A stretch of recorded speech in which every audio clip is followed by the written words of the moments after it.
Welcome to Season 1, Episode 7 of the Trivia 10. Today we have Kevin as our guest, or as he's known on TikTok, Movie Review, man. I believe that's also your Letterboxd as well. It is. Yes. Thank you for having me on. I appreciate it. I'm really excited, also nervous, Yep. The pregame nerves are normal. Everyone comes in here nervous, but all your links are going to be listed in the description down below. I really appreciate you coming on. It's going to be a fun one today. We'll give a quick shout out to the series as a whole, the Trivia 10. So as I mentioned in the last episode, I initially said we are going to do 12 episodes per season, but I figured since it's a Trivia 10, we have 10 questions per episode. We're going to have 10 episodes per season. So this is episode 7, 10 people per season. The top 4 are going to be going to the playoff. So make sure you hit that subscribe button. We're going to have new episodes every single Tuesday. But looking at the leaderboard, last week, Doug managed to bump both Cam and Sophie, who were tied for number 4, below the cut line. So now we have all 3 members of the Looks Like a Movie podcast currently sitting in playoff position, with K Meek still holding on to that top spot. But Kevin has an opportunity to push Doug down or join Cam and Sophie under the cut line, which there's no shame about if you end up down there. 85 points is still a great score. But with that being said, we got Kevin here today. Let's go ahead and get started. Start with 5-point questions all the way up to 20 and 50-point questions. We're going to kind of gradually go up in difficulty as the plan. Let's go ahead and start with question 1. In Interstellar, what one message word does Cooper send to younger Murph in Morse code through the bookshelf? Oh my God. Oh. One word message, Morse code through the bookshelf. I have seen this movie like 1,000 times. Why am I blanking on this? I thought this one might be one that could possibly stump.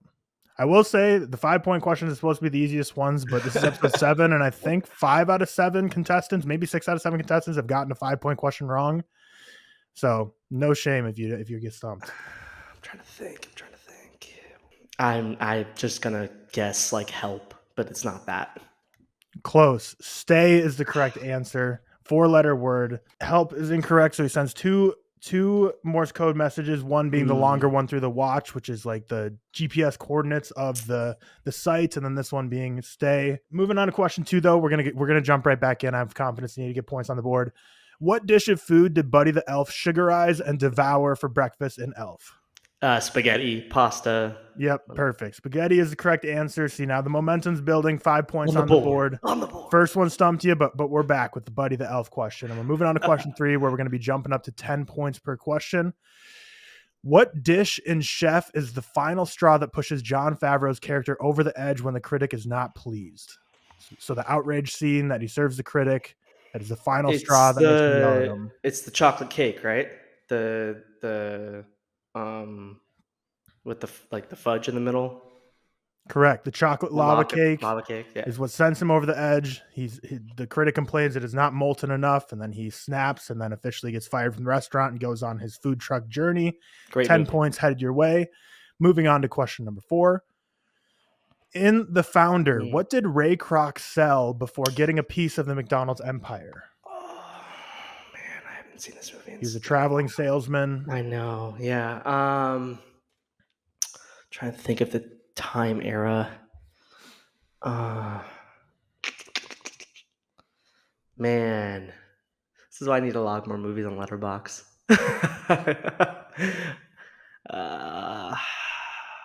I'm gonna say it's probably like some sort of tech typewriter. Typewriter is incorrect. It's the milkshake mixer / machine. That's where he ends up kind of traveling to California to see the McDonald's brothers and gets a piece of that empire. Couldn't get enough.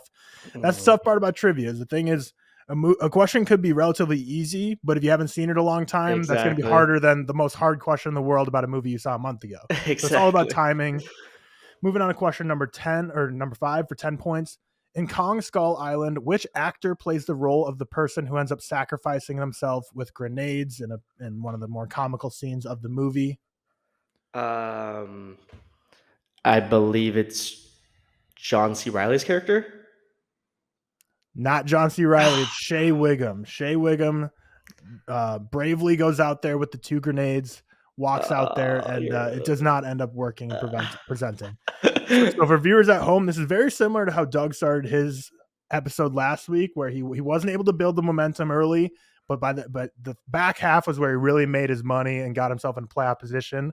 So if you're feeling discouraged, I know, Kevin, we're filming this before that episode will have been released, but this is very similar to Doug. He was not feeling good halfway through. It all came turning around, though. Question number 6. When captured and taken to land in Finding Nemo, what country does Nemo find himself in? Captured, taken to land in Finding Nemo. I mean, Australia. Australia is correct. Okay. I was like, is this a trick question? No, Australia. The movie takes place in the Great Barrier Reef, and then Yep. he's taken ashore by scuba divers to Australia. I believe the address on the goggles was like 77 Wallaby Lane, Sydney, Australia, something like that. Yeah. 10 points headed your way. Going on to question 7. Okay. See if you can build off this.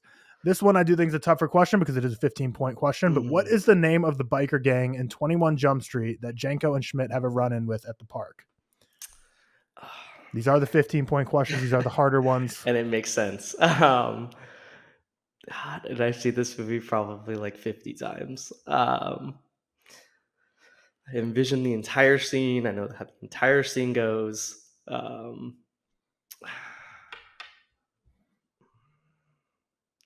don't know. Mean Street, hooligans. I don't know. I have no idea. These are the 15-pointers are very tough questions. The 1%ers is the right answer. The 1%ers. Moving on to another 15-point question. Again, this is going to be one of the harder questions on the quiz. The first and second rule of Fight Club are to not talk about Fight Club. What is the third rule?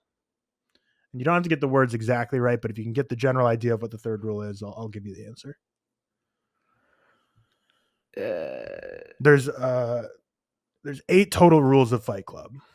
So first rule, you do not talk about Fight Club. Second rule, you do not talk about Fight Club. Third rule is it when he's giving the speech, when he says it the third time, he says to not talk about Fight Club again, doesn't he? No, I'll give you a hint there that it's not another you do not talk about Fight Club. Okay. It's an actual like rule of the fighting. Okay. When the fight is over, it's over. Isn't that one of them? Like when Yeah, I'll give you that phrase. So if someone says stop or goes limp, taps out, the fight's over. So once a guy's down, no punching him while it's on the ground. That's huge. So that's correct. Like I said, you didn't have to get the exact wording because I think that's a tough question. But yeah, if the fight's over, it's over. You are correct. And then you got only 2 guys fight at a time, 1 fight at a time, no shirts, no shoes. Fights will go on as long as they have to. And if this is your first night at Fight Club, you must fight. Going into question 9. So as you know, there are 2 correct answers for question 9. You're going to get 10 points for each answer you get correct. Question 9. 40 points right now, right? Correct. You're at 40 points right now, so you still have an opportunity to make it the playoffs. Question number 9. What are Miles Teller and Glenn Powell's call signs in Top Gun Maverick? So obviously Maverick is Tom Cruise's call sign. Oh my God. You'll get 10 points for each of them. Oh my God. Why am I blanking on this? Miles Teller's dad being Goose. Of course. Yeah. Take your time. Think about it. Think back to Top Gun Maverick. Yeah. I haven't seen Top Gun Maverick since it came out. I hate myself for it. Oh my God, I'm going to be so mad at myself. This is why I'm going to... It's always easier for these question 9s to just focus on one at a time. Just think of just try and narrow in on one. Oh, Miles Teller is Rooster, right? Rooster's correct. So you got 10 points so far, and then you can get 20 if Glenn Powell. Last second. Yep. Let's say Rooster's the easier of the 2, but both should be gettable. Glenn Powell is... I'm trying to think of... Is it like a play on Iceman? Probably not. I don't know. I don't even have a guess. Fair enough. It's not related to Iceman, but it's similar in terms of being Hangman. But Rooster was a great pull. We've seen it time and time again on this Trivia 10 that people seem stumped at first, and if they just take a breath, think about it a little bit, it'll come to them eventually. Going into question 10, you're at 50 points right now. I needed that one. Guess the cast. 1 by 1 cast members of a movie are revealed. There are 50 possible points with 10 less points available per cast member revealed. First cast member is going to be Margaret Qualley. And of course, if you can guess one movie here, and if you get it wrong, there's no penalty. We'll just move on to the next cast member revealed. I'm trying to think of movies that I like that you probably looked at my Letterboxd. I'm just going to take a shot. Is she in Ready or Not? Not Ready or Not. Moving on to the next cast member. Angauri Rice. So we got Margaret Qualley and Angauri Rice. Man, I was feeling confident about this one too, like the cast part. I don't know. I'm gonna need the next person. All right. Hopefully this can reveal it for you. Matt Bomer. Why am I blanking on this right now? Margaret Qualley, Angauri Rice, and Matt Bomer. I will say the next two cast members will probably for sure give it away, but if you can put these three together in your mind. It's probably gonna be something, and I'm gonna be so angry when I don't get it. Give me the next one. Give me the next person. God, I'm so mad. Russell Crowe. So Russell Crowe, Margaret Qualley, Angauri Rice, Matt Bomer. The Nice Guys. The Nice Guys is correct. Ryan Gosling would have been the final one. Myself. The Nice Guys. Tough one. I thought Margaret Qualley had a potential, but if you had like Once Upon a Time in Hollywood possibly logged, then I was thinking maybe you'd throw out that one instead of The Nice Guys. And Gowrie Rice hasn't really been in a whole lot. She's in the Mean Girls the musical. Was almost going to use that one, but you haven't logged that one yet. Man. The Nice Guys is the correct answer on this here. 20 points headed your way. So at the end of the day, 70 points is what your final score is. You're joining Cam and Sophie under the cut line, but still nothing to hang your head about. Still a great performance. I know you can be disappointed all you want, but that Fight Club poll was great. Getting the Finding Nemo one, as well as, the Stay one was tough. You got the chocolate lava cake. There's a lot to be happy about here.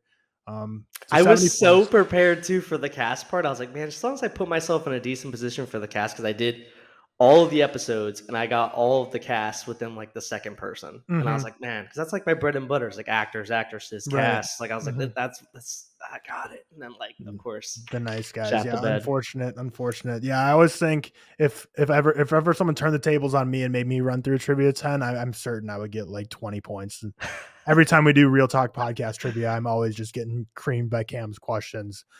But Kevin, Letterboxd and TikTok are linked down below. Where else do you want to send people? Or is that kind of the main spots you want people to check out? Yeah, I mean, I'm also big on Instagram too. So check me out on Instagram as well. But yeah, same username on Instagram, Letterboxd, and TikTok. I'm on Twitter as well, but it's mainly like I talk mainly sports on there, so don't worry about that. But yeah, check me out on those other platforms. All his links will be in the description down below. He posts a crazy amount on TikTok. Like I feel like you average like 2 or 3 a day on TikTok of all kinds of stuff. I feel like your niche is mostly like comedies from like 2000s on. Yes, but you kind of do everything. But I feel like most of the times you pop up my For You page, it's you talking about, comedy from like my childhood. It's just great nostalgia every single time. Yep. But with that, that's episode 7 of the Trivia 10. We're going to have 3 more episodes this season. Next up is Alex Coleman, who I'm about to film right after this. So we'll see how he does. But with that, make sure that subscribe button. Check out Kevin in the description down below. Thank you so much, Kevin, for participating and joining. We will see you next week. Appreciate it, bro. Thank you.